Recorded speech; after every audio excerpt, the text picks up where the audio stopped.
What I've been able to do, because I've taken on the college before, is use the procedures that we have in Ontario to force the college into arguments at an earlier stage than normally would be the case. So I've already got Dr. Luchku into the divisional court, where we lost, but I knew that was going to happen. Now we're appealing to the Ontario Court of Appeal.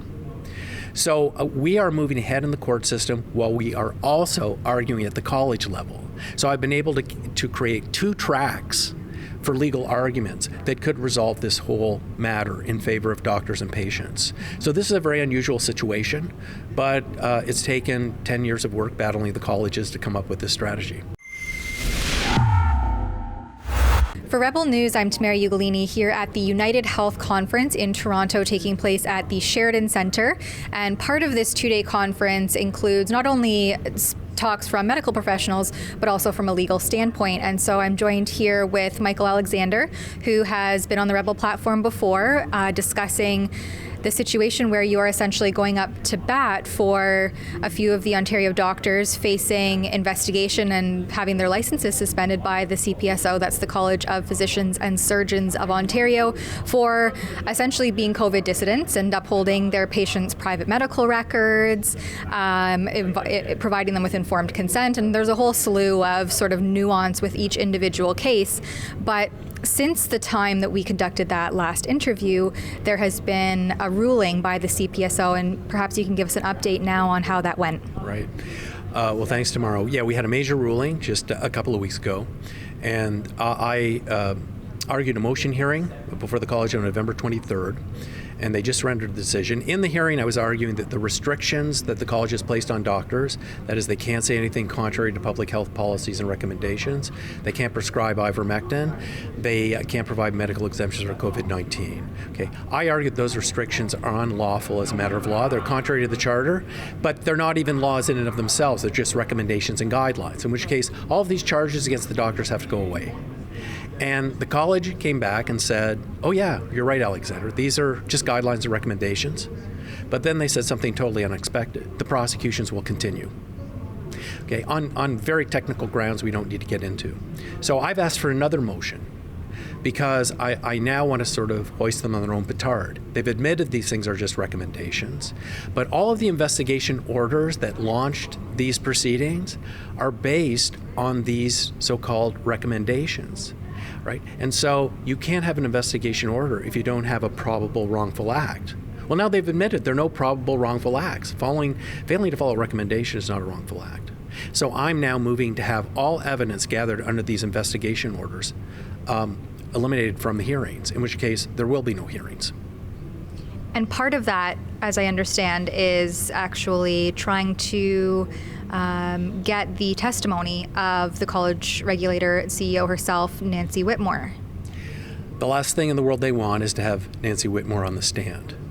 But now we're in a phase where I can ask for her to be a witness. So I was going to issue a summons for her under some legislation here in Ontario. And the college said, recognized, essentially, in a case conference we had last week, that I can do that. So they've conceded I can call. But in this motion that we will now hear on March the 10th about throwing out the evidence, the college is going to contend that Whitmore should not be called, and they're going to make arguments against it. I've never heard of that being done before. I mean, I have a right to summon her. Mm-hmm. But anyway, I'll take them on, because I think I can make a persuasive case that we must hear from her, because she is the person who wrote the investigation orders. The buck stops with her. She should be held accountable, and I'd like to do this in an open hearing so the public can see what she's made of. So in addition to the fact that you are essentially asking for a squashing of all this evidence because it was based on guidelines and recommendations and not actual law, and then also compelling the testimony of CPSO CEO Nancy Whitmore, what are you hoping that the outcome will be? And I mean, I assume it's that the doctors will be reinstated in terms of having their licenses to practice medicine once again. Right. Well, in the case of one doctor, Dr. Phillips, they have some additional charges that may have to go to a hearing. I'm confident we can win on those issues. But as for the charges against, the major charges against Phillips and the charges against Trozy and Luchku, those would have to be thrown out if the evidence is excluded. You see, so what this will mean then is that essentially that we will have won, and the college will be found to have been acting outside of its jurisdiction, outside its lawful authority. So every doctor is trying to prosecute in the in the province, will have to go free now. Okay, those prosecutions will have to come to an end. And this could have a ripple effect across the country because all the colleges have the same restrictions and they're all equally unlawful. So if we win this motion hearing in Ontario, it may influence what happens to doctors in other provinces. That's my hope. Why would the college do that? Why would they do away with this evidence? Surely they know that would squash the cases and the investigations. Right. Well, the college is kind of caught in cognitive dissonance. Okay. Even the college admitted during the motion hearing on November 23rd that these restrictions are just guidelines. Okay. They finally admitted it. I've been battling with them on this for 2 years. But you see, that neither the college nor the tribunal will take the next logical step. If these are recommendations, you could never be prosecuting or investigating people in the first place based on recommendations. So that means, like, everything else has to go. And you see, they're not taking that next step because they want this whole thing to continue. That seems, so counterintuitive at this point, as restrictions and the shield is slowly kind of the veil of secrecy and increased transparency is starting to take place. I actually even noticed that the CPSO, either they redirected it or they took it down completely, but their guidance statement where they basically prevented or were condemning doctors with these guidelines and recommendations has been taken down. So as this happens, why is it that the CPSO keeps that stronghold and this grip on COVID-related restrictions and non-evidence-based guidance?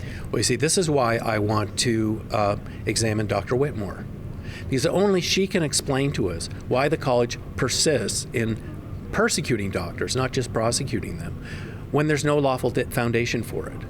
Right? So they already have one decision now that really says there's no foundation in law for these prosecutions. So why does Dr. Whitmore persist? Why do the college lawyers persist?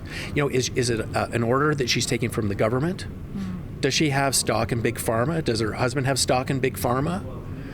Is she part of the globalist movement? What is her motivation? I'd like to know, because it's not rational, not from the standpoint of the law. What I've been able to do, because I've taken on the college before, is use the procedures that we have in Ontario to force the college into arguments at an earlier stage than normally would be the case. So I've already got Dr. Luchku into the divisional court, where we lost, but I knew that was going to happen. Now we're appealing to the Ontario Court of Appeal. So we are moving ahead in the court system while we are also arguing at the college level.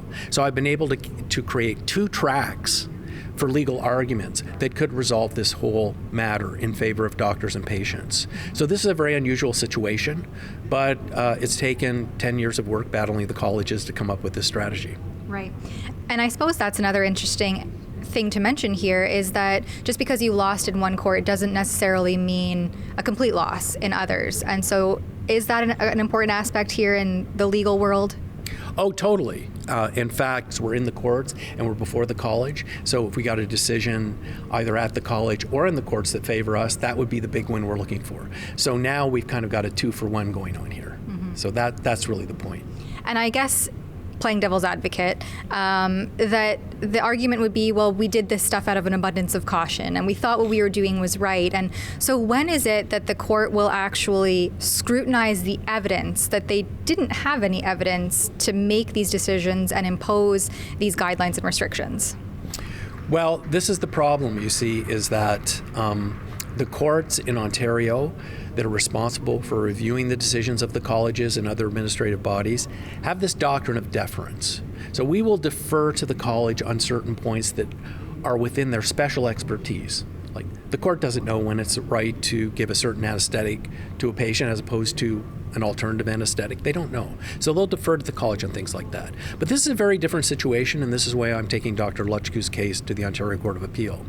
Because the Supreme Court has said that these administrative bodies must interpret basic statutory terms and well understood legal terms and concepts in accordance with the law as it is. In other words, they must come up with an answer that is right or wrong. And when the courts look at this, they must hold them to the answer that is right or wrong. There is no deference on the basic statutory terms or the basic legal concepts.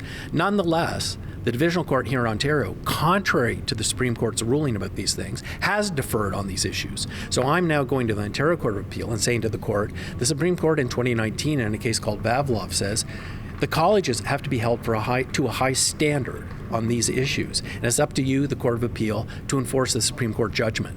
And so we're going to find out whether ultimately the Court of Appeal in Ontario is on the side of the law or it's not, or whether it is captured just like the lower courts. Right. And I suppose also to tie it in with what's happening to Dr. Jordan Peterson with his regulator, Right. the Ontario College of Psychiatrists, will any of these judicial bodies uphold what we're supposed to have in Canada, which is freedom of expression and freedom of speech? Right.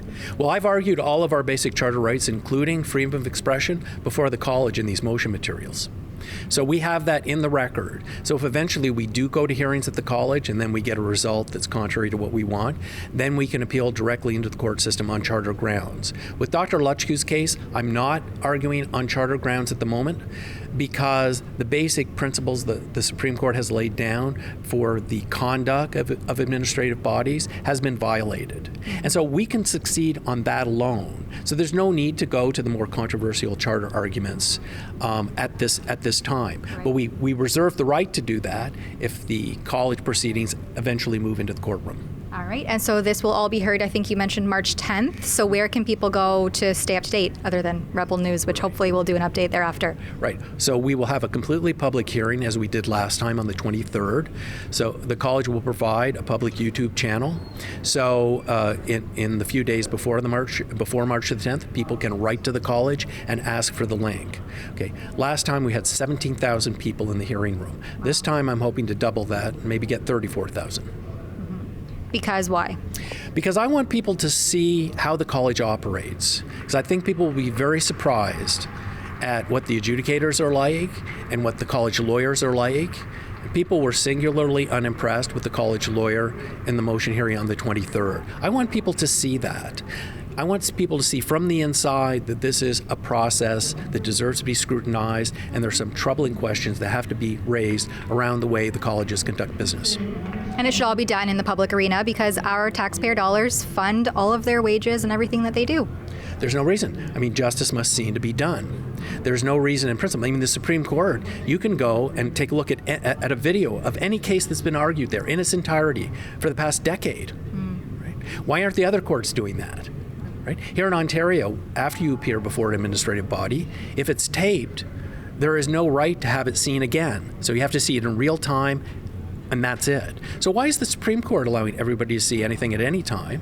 But here in Ontario, administrative bodies only are seen in real time, and you can't see a taped version of the proceeding. That's wrong. Yeah, it sounds like that is due for some change. Yeah, I hope so. Well, thank you very much for joining me, Michael, and we'll stay tuned. Thanks, Tamara. For Rebel News, again here in Toronto at the Sheridan Centre, I'm Tamara Ugolini. If you appreciate the reports that we bring to you on the ground, then please consider chipping in, if you're able to, at rebelfieldreports.com. At that special website, you can see all of our on-the-ground investigative journalism in action, real time. And also, again, chip in there if you'd like to support our continued efforts to bring you the often undocumented side of the story. That website, again, is rebelfieldreports.com. Thank you again for your generosity.